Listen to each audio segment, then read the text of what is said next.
Due to some technical difficulties, not all of my mom's funeral was able to be filmed. And because a couple of my kids couldn't be there, even though they were able to recover some of my talk, it skipped a lot. So I wanted to record my words about my mother, so my kids had it for their grandmother.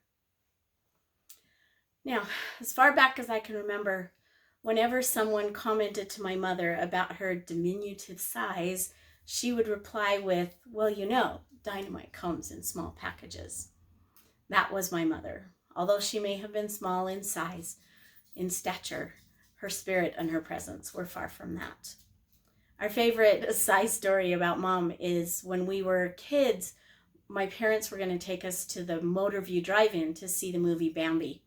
And my cousin Wyoma was a teenager and living with us, so she came.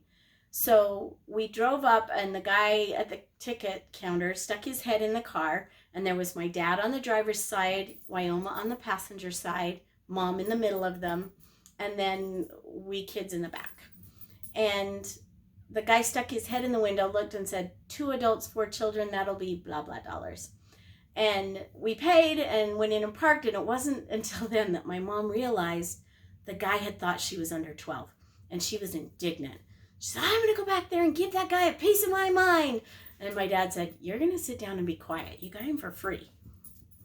Now, there is a fierce side of dynamite, a dangerous side. And you would see that side of my mom if you messed with her kids. She was fiercely protective of us. As most of you know, when she was 16 months old, my mother lost her own mother. And many friends and family stepped in. My mom was truly raised by a village. The benefit of that was that she had a multitude of people that loved her and nurtured her and were invested in her. She once said she belonged to everyone. The limitation was that she did not have the stability of one home, of one mother. She attended 13 different elementary schools. She belonged to everyone, and yet to no one. As a result of her childhood experiences, Mom wanted to make sure that her children felt a deep sense of belonging and stability. First, though, she had to find stability within herself. I picture Mom symbolically creating a chair that she could sit in, holding her life experiences in her lap, and it needed to be sturdy so she could stay balanced. They say a triangle is the most stable shape, and Mom found 3 strong components or legs on which to balance her chair so she could hold both difficulty and trauma as well as happiness, fun, and love. One leg on her chair was my dad, the man who would stay by her side through everything for 67 years. He loved her, teased her, got frustrated with her, and then he loved her and teased her some more. They turned toward each other in grief, loss, tough financial times, and health challenges. They also played and had fun.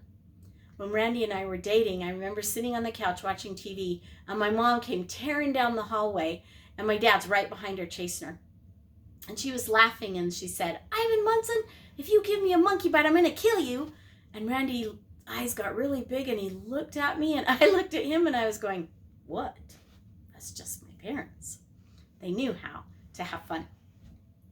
Dad has been a devoted caretaker for a while now as Mom's health has declined, diligently making sure the house was in order and making her meals to tempt her to eat.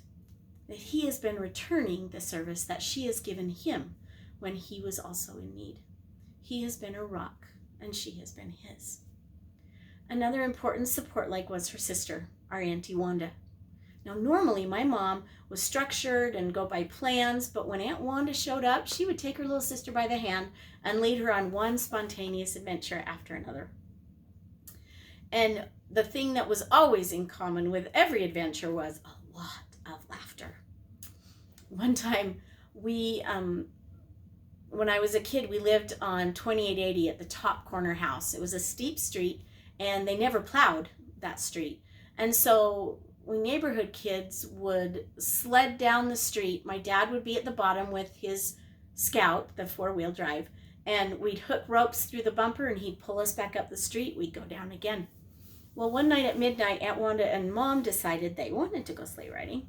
So they grabbed our sled, which was the wooden kind with the metal runners, And they sled down the hill. Dad pulled them up, back and forth, laughing so hard. And every time their sled would hit, the metal would hit a bare spot, so the road, sparks would go flying from the runners, and they would just hee-haw and laugh. And Uncle Roy was fit to be tied because they were being so noisy so late at night. But they were just loving life. When we lost Aunt Wanda last year, the loss of that leg of her support system was just too much for Mom. And she just couldn't find that balance again. The third leg of her stool was her testimony. She was dedicated to the gospel and obedient, unquestionably obedient. The gospel was her anchor when her world was in chaos, and it gave her solid ground on which to place her feet. She wanted to give us that security, and I knew growing up that my mom had a testimony of her Savior, of the plan of salvation, and that someday she would meet her mother and her babies again.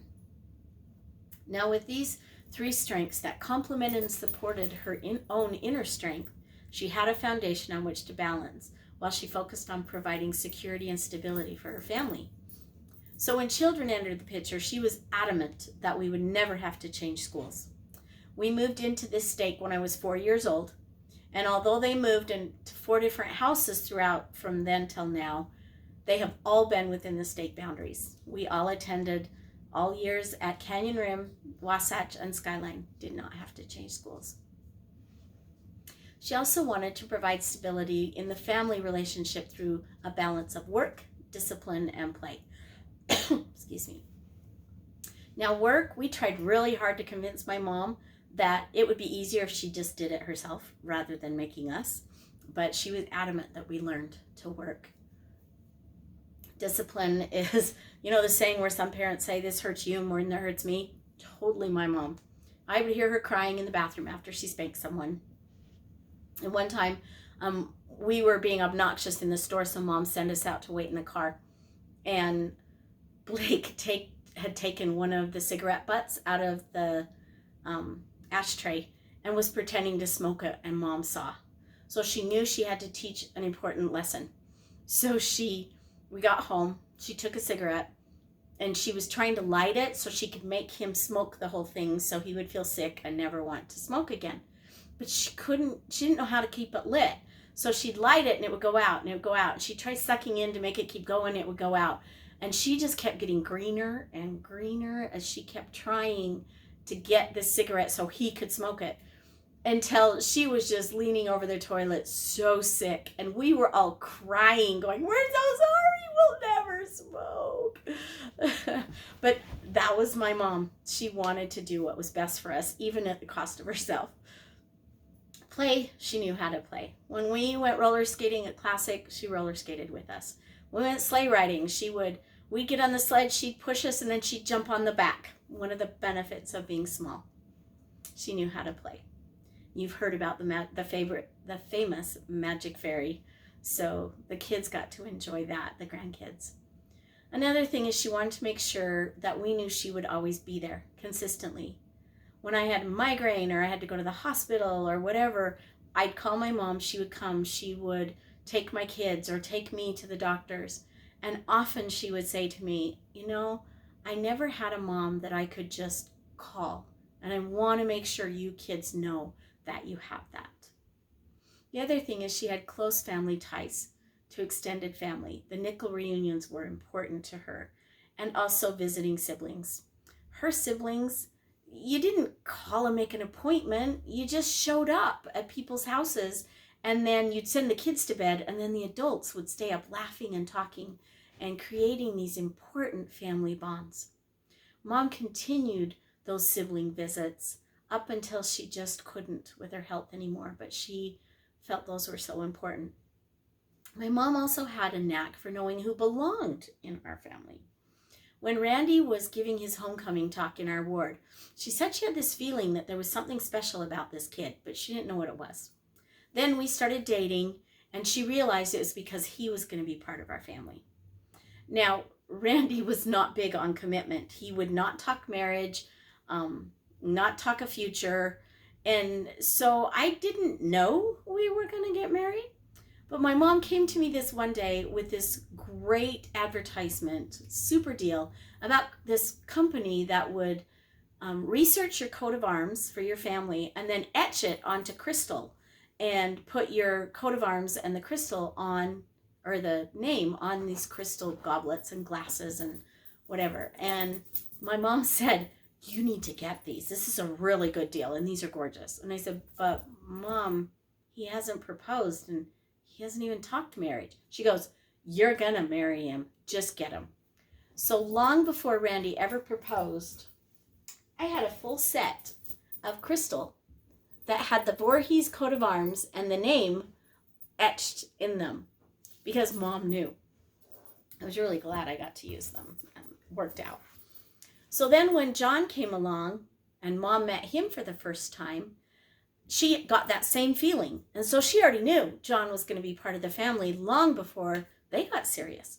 But John had to go on a mission first. So whenever Tammy would start dating someone else or she would seem not as interested in John, Mom would go down to John's friend's flower shop, order flowers, and then put them on the front porch so that when Tammy came home, there would be these flowers with John's name on them. So she would think John had called his friend and asked him to send Tammy flowers.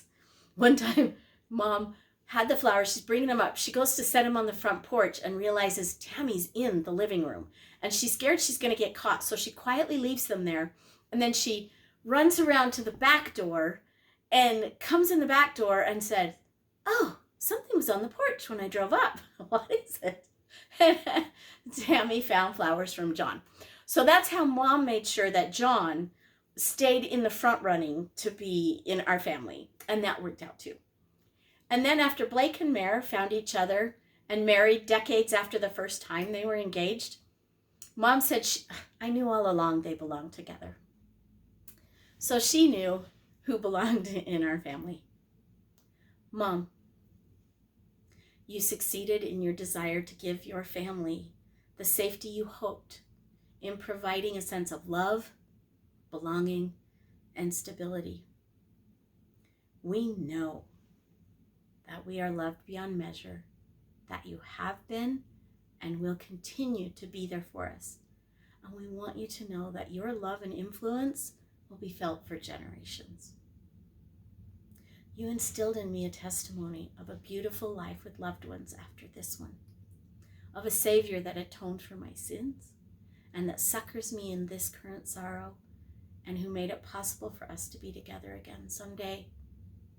I am so grateful for you. I am so grateful for your life. I love you.